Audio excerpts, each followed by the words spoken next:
नमस्कार मित्रांनो, आज आपण नारळी पौर्णिमेबद्दल जाणून घेणार आहोत.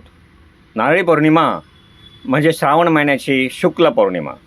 ती श्रावण महिन्यात येते म्हणून तिला श्रावणी पौर्णिमा असेही म्हणतात. तिला पुनव पौर्णिमा असेही म्हणतात. ही पौर्णिमा पौती पौर्णिमा म्हणूनही ओळखली जाते, कारण त्या दिवशी सुताची पौती म्हणजेच जानवे करून ती विष्णू, शंकर आणि सूर्य इत्यादी देवतांना अर्पण करतात. यानंतर ही पौती घरातील स्त्री पुरुष परिधान करतात. श्रावणीच्या विधीनंतर आपल्या मनात एखादा संकल्प करून तो पार पाडण्यासाठी नव्याने सुरुवात केली जाते. मी केला आहे, तुम्हीही कराल तर तुमचे नक्कीच कल्याण होईल. श्रावणी पौर्णिमेच्या दिवशी जानवे बदलण्याची प्राचीन वैदिक परंपरा आहे.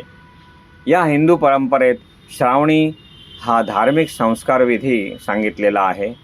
आजही वैदिक धर्म म्हणजेच ब्राह्मण धर्म पाळणाऱ्या बऱ्याच घरांमध्ये श्रावणी पौर्णिमा ही तिथी पुरुषांसाठी यज्ञोपवीत म्हणजेच जानवे बदलण्याची तिथी म्हणून पाळली जाते. या विधीला श्रावणी असे म्हणतात.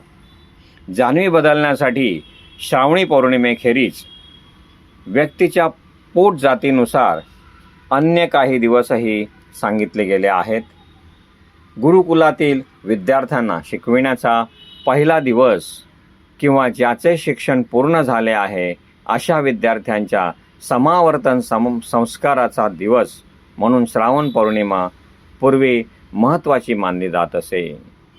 नारळी पौर्णिमा आणि रक्षाबंधन हे दोन्ही सण एकाच दिवशी येतात. त्यामुळे अनेक ठिकाणी नारळी पौर्णिमेसोबत रक्षाबंधन देखील साजरे केले जाते. एखाद्या श्रावण महिन्यात जर लागोपाठच्या 2 दिवशी पौर्णिमा असतील तर पहिल्या दिवशी नारळी पौर्णिमा आणि दुसऱ्या दिवशी राखी पौर्णिमा साजरी करावी. रक्षाबंधनविषयी सविस्तर माहिती मी माझ्या रक्षाबंधनविषयीची कधीही न ऐकलेली माहिती या व्हिडिओत दिलेली आहे. कृपया त्या व्हिडिओत पाहावी.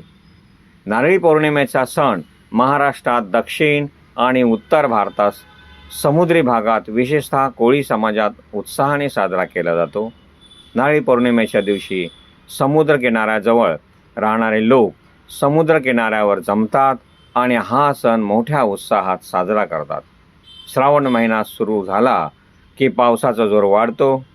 त्यामुळे मासेमारी करणाऱ्या बांधवांना बोटी आणि जहाजांची वर्दळ थांबवावी लागते. पावसाळ्यात समुद्राला भरती आल्यामुळे कोळी बांधवांना मासेमारी करण्यासाठी समुद्राची पूजा करावी लागते. तसेच समुद्राला शांत करण्यासाठी नारळ अर्पण करून वरुण देव शांत होतो अशी त्यांची दृढ श्रद्धा आहे.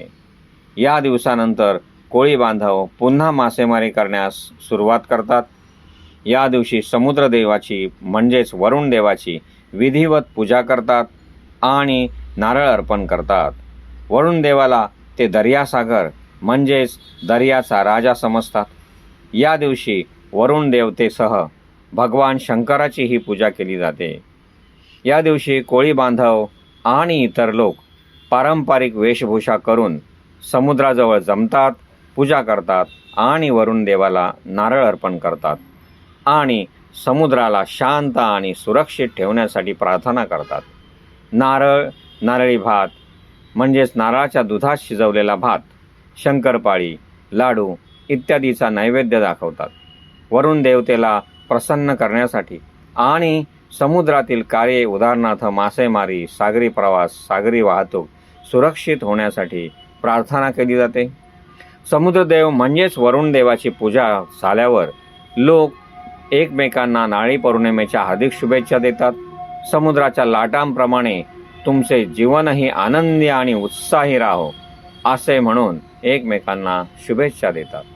त्यानंतर या दिवशी कोळी बांधव पारंपरिक गाणी गातात, नृत्य करतात आणि समुद्राच्या देवतेला प्रसन्न करण्याचा प्रयत्न करतात. त्यानंतर समुद्रात होड्या काढून फेऱ्या मारतात, म्हणजे समुद्राला जणू प्रदक्षिणाच घालतात. समुद्राची प्रदक्षिणा केल्यानंतर ते नृत्य आणि गायनाचा कार्यक्रम आयोजित करतात. महिला वर्ग सोन्याचे आभूषण परिधान करून गोडाधोडाचे पदार्थ बनवतात. समुद्राला नारळ अर्पण करण्याचे महत्त्व खूप आहे. नारळ हे जीवन आणि समृद्धीचे प्रतीक मानले जाते. त्यामुळे समुद्रात नारळ अर्पण करणे म्हणजे समुद्राला जीवन आणि सुरक्षिततेसाठी दिलेली भेट मानली जाते. काही ठिकाणी नारळ फोडण्याची स्पर्धा देखील आयोजित केली जाते. अशा प्रकारे नारळी पौर्णिमेनंतर मासेमारीचा हंगाम पुन्हा सुरू होतो. त्यामुळे या दिवसाचे विशेष महत्त्व आहे. म्हणूनच कोळी बांधवांसाठी हा सण अधिक महत्त्वाचा आहे. मित्रांनो, ही झाली नारळी पौर्णिमेविषयी थोडक्यात माहिती. तुम्हाला नक्कीच आवडली असेल. ऐकल्याबद्दल धन्यवाद. देव तुमचं भलं करो. नमस्कार मित्रांनो, तुम्हाला नक्कीच व्हिडिओ आवडला असेल. आपल्या या व्हिडिओंना नेहमीच लाईक करा आणि तुमच्या मित्रांनाही शेअर करा. तसेच आपल्या या यूट्यूब चॅनलला सबस्क्राईब करा आणि बेल आयकॉनवर क्लिक केले नसेल तर आत्ताच करा, म्हणजे आपल्या नवीन व्हिडिओचे नोटिफिकेशन तुम्हाला वेळेवर मिळेल. धन्यवाद.